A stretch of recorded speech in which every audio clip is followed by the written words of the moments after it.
Assalamualaikum warahmatullahi wabarakatuh.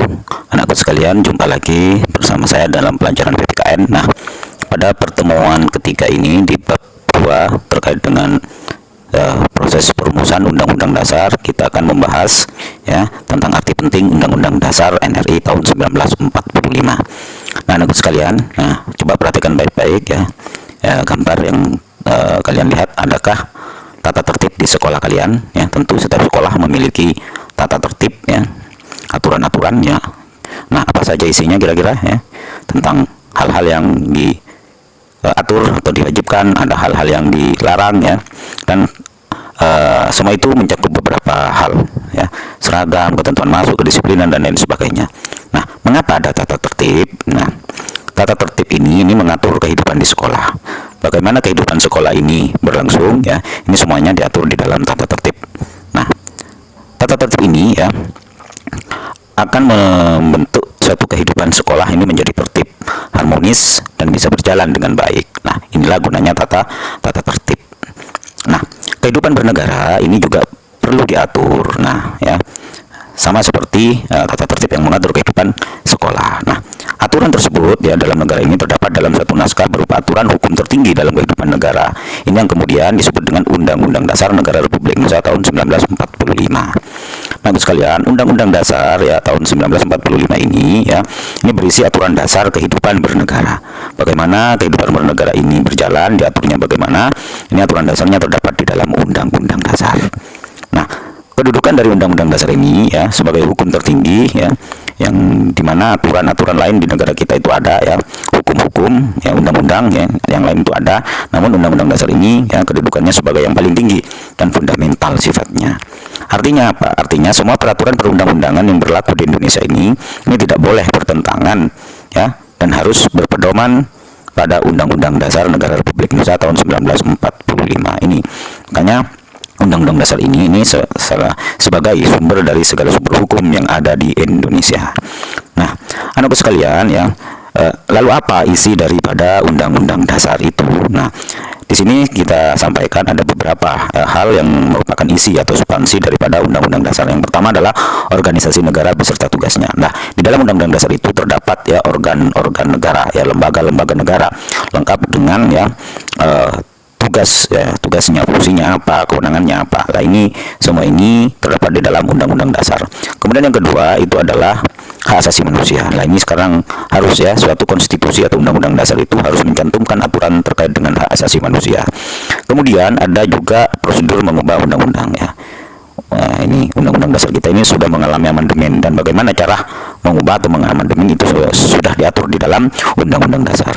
Kemudian ada larangan untuk mengubah. Selain prosedur mengubah, juga ada larangan untuk mengubah Undang-Undang Dasar. Nah, Undang-Undang Dasar kita yang sudah diamandemen 4 kali ini ada satu hal yang tidak boleh dirubah ya, misalnya pembukaan dan bentuk negara kesatuan. Nah, selain itu ya di dalam Undang-Undang Dasar itu ya memuat cita-cita rakyat dan juga asas atau ideologi negara. Nah, ini muatan atau isi daripada Undang-Undang Dasar kita ya. Nah, anakku sekalian ya, lalu apa fungsinya Undang-Undang Dasar itu ya? Nah, ini menurut Pak Jemila Sidiki ya, mantan Ketua Mahkamah Konstitusi, paling tidak ada beberapa fungsi daripada konstitusi. Yang pertama adalah penentu dan pembatas kekuasaan negara ya. Dengan adanya konstitusi ini jelas ya ditentukan sudah ya kekuasaan apa yang dimiliki oleh lembaga eksekutif, legislatif ya, sama presiden, DPR itu sudah ada ya. Tugas-tugasnya apa, fungsi-fungsinya apa, kekuasaan ini mencakup apa saja. Nah, ini tidak boleh melebihi batas kewenangan fungsi-fungsinya.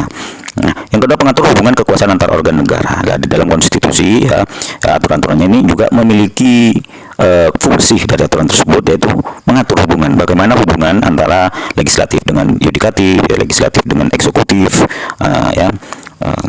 Ini semuanya diatur di dalam Undang-Undang Dasar. Makanya Undang-Undang Dasar itu memiliki fungsi pengatur. Nah, ini. Kemudian yang ketiga itu pengatur hubungan kekuasaan antar organ negara dengan warga negara. Juga diatur di dalamnya itu bagaimana hubungan ya lembaga-lembaga negara dengan negara ya, pemerintah dengan yang diperintah. Ada juga pemberi dan sumber legitimasi terhadap kekuasaan negara ataupun kegiatan penyelenggaraan kekuasaan negara. Tentu dengan diaturnya ya tugas, fungsi, dan kewenangan lembaga-lembaga negara ini menjadi ya sumber legitimasi atau pengesah kekuasaan tersebut di dalam menyelenggarakan kekuasaannya ya. Makanya itu negara kita itu juga disebut negara hukum. Nah, penyalur dan pengalih kewenangan dari sumber kekuasaan yang asli rakyat kepada organ negara ya. Ya, rakyat ini sebenarnya kan dalam negara demokrasi ini adalah ya pemilik daripada kekuasaan. Nah, inilah yang kemudian disalurkan, dialihkan kewenangannya itu kepada lembaga-lembaga negara yang diatur, yang kemudian kembali lagi ya kepada rakyat ya. Nah, ini kemudian ada simbol pemersatu ya, ada lagi yang namanya simbolik sebagai rujukan identitas keagungan kebangsaan ya, sebagai pusat seremoni ya, upacara atau sarana pengendalian masyarakat ya, sarana perekayasa dan pembaharuan masyarakat. Lah ini beberapa fungsi konstitusi yang disebutkan atau disampaikan oleh Pak Jimli. Nah, makanya paling tidak ada 3 di sini kalau disimpulkan dari ini ya, daripada fungsi konstitusi itu ya. Yang pertama adalah konstitusi itu ya berfungsi sebagai pengatur ya, kemudian berfungsi sebagai penentu ya hak dan kewajiban daripada warga negara lah. Nah, apa yang ketiga daripada fungsi ya undang-undang dasar atau fungsi daripada konstitusi itu? Nah, ya, yang ketiga adalah pengontrol. Nah, ini fungsi kalau dijabarkan ada 10 itu. Nah, anakku sekalian ya, dari sekian daripada isi fungsi daripada konstitusi, lalu apa arti pentingnya sebuah konstitusi atau undang-undang dasar yang kita miliki ya. Nah, yang pertama ya, dengan fungsi tersebut ini memiliki arti penting memberikan pegangan bagi penyelenggara negara dalam menjalankan kekuasaan. Ada pedomannya, ada pegangan bagi penyelenggara negara ya dalam menjalankan kekuasaan. Kekuasaan itu mau dijalankan bagaimana, itu sudah ada rambu-rambunya, ada pegangan untuk dijalankan. Kemudian memberikan batasan agar penyelenggara negara tidak sewenang-wenang, karena tugas dan fungsinya sudah diatur, maka tidak boleh ya penyelenggara negara ini bertindak sewenang-wenang ya di luar batas fungsi dan kewenangannya, apalagi sampai menyalahgunakan. Kemudian memberikan jaminan hak asasi manusia. Lah ini sudah pasti ya, konstitusi itu memberikan aturan tentang hak asasi manusia, maka ya pentingnya adalah jaminan terhadap hak asasi manusia ini menjadi lebih terlindungi. Kemudian memberikan ketentuan hak dan kewajiban warga negara dan negara ini. Nah, ini ya, ini diatur juga di dalam konstitusi itu hak dan kewajiban warga negara. Jadi ini nanti apa yang menjadi hak kita ini menjadi jelas ya. Warga negara apa haknya, kewajibannya apa, negara juga apa haknya, apa kewajibannya terhadap warga negara, ini sudah diatur di dalam undang. Ini sangat penting ya demi terselenggaranya negara yang harmonis, teratur, dan bisa mencapai cita-cita daripada didirikannya suatu negara.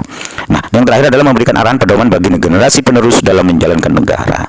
Nah, apa yang telah dibuat, dirumuskan, kemudian ditetapkan oleh para pendiri bangsa ini nantinya akan menjadi pedoman bagi para penerus bangsa ini untuk menyelenggarakan negara ke depannya seperti apa. Nah, dari itu ya begitu pentingnya lalu kita bisa menganalisis bagaimana bila suatu negara ini tidak memiliki suatu undang-undang dasar atau konstitusi. Tentu ini menjadi negara yang tidak teratur ya.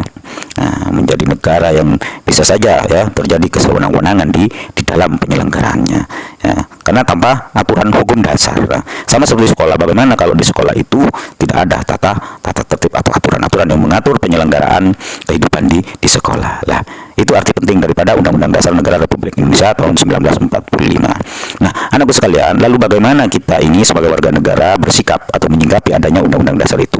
Nah, ada warga yang bersikap positif ya, ini yang harus kita praktikkan dan lakukan dalam kehidupan. Artinya apa? Positif ini patuh pada ketentuan yang terdapat di dalam Undang-Undang Dasar. Ya, kita ini sebagai warga negara ini harus patuh, taat melaksanakan ketentuan-ketentuan yang ada di dalam Undang-Undang Dasar. Lah, kepatuhan warga negara terhadap Undang-Undang Dasar ini ya akan mengarahkan kita kepada kehidupan yang tertib dan teratur, sehingga negara ini terselenggara dengan baik ya, dapat melaksanakan dan mencapai cita-cita negara. Lah, ini harus ada dukungan daripada setiap warga negara di dalam mencapai cita-cita negara melalui ketaatan dan kepatuhan ya untuk melaksanakan ketentuan-ketentuan yang ada di dalam Undang-Undang Dasar. Nah, sebagian warga negara juga ya ada yang bersikap negatif, artinya tidak patuh terhadap ketentuan, sering melanggar ya ketentuan-ketentuan yang ada di dalam Undang-Undang Dasar kita. Ya, ketidakpatuhan warga negara ini ya akan berakibat terjadinya perang saudara ya, tidak terwujudnya kesejahteraan, bahkan mungkin ya akan menjadikan negara Indonesia ini bubar ya, karena sikap warga yang tidak patuh terhadap ketentuan-ketentuan, sehingga menjadi kacau ya, sehingga negara tidak aman yang berakibat hal-hal demikian. Nah, sikap ini yang harus kita hindari ya, harus kita hindari. Maka kita setiap warga negara ini harus memiliki sikap positif, artinya selalu taat dan patuh terhadap ketentuan yang terdapat di dalam undang-undang dasar kita. Nah, sekalian, mari kita selalu berkomitmen untuk melaksanakan undang-undang dasar, ya, melaksanakan ketentuan-ketentuan yang ada di dalam undang-undang dasar kita ya, sebagai hukum dasar di dalam penyelenggaraan kehidupan bernegara lah. Nah, apa yang dapat kita lakukan sebagai bentuk komitmen ya, apa bentuk partisipasi kita ya, yang bisa dilakukan, yaitu menghormati dan melaksanakan tentunya aturan-aturan yang ada di dalam undang-undang dasar dan juga aturan-aturan yang ada di undang-undang, termasuk kita ini ya melaksanakan dengan penuh kedisiplinan, tanggung jawab peraturan-peraturan tata tertib yang ada di sekolah kita. Nah, ini jangan sampai dilanggar. Kemudian yang menyadari manfaat dari fungsi undang-undang ya, kita tahu tadi fungsinya sangat banyak sekali ya, dan sangat penting sekali, maka kita harus menyadari itu, disadari dulu.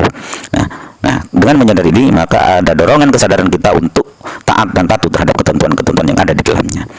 Yang ketiga itu mengkritisi penyelenggara negara yang tidak sesuai dengan undang-undang dasar. Nah, setelah kita memahami, menyadari itu semua ketentuan-ketentuan dan manfaat daripada itu konstitusi atau undang-undang dasar kita bisa ya melakukan pemantauan ya, sehingga penyelenggara negara yang tidak sesuai dengan ketentuan di dalam undang-undang dasar ini dapat kita kritisi ya, dengan kritik yang membangun. Nah, kemudian itu yang terakhir ya, yang bisa kita lakukan sebagai bentuk partisipasi ya dari komitmen kita ya, ini adalah menyebarluaskan ketentuan undang-undang ya. Ada banyak masyarakat yang tentunya belum paham. Nah, kita yang paham ini harus memahamkan ya kepada masyarakat yang belum paham, sehingga kita ini sebagai warga negara yang baik ini dapat memahami konstitusi kita dan dapat memahamkan orang lain yang belum bisa, sehingga kita ini bisa menjadi penegak ya Pancasila dan juga Undang-Undang Dasar 1945.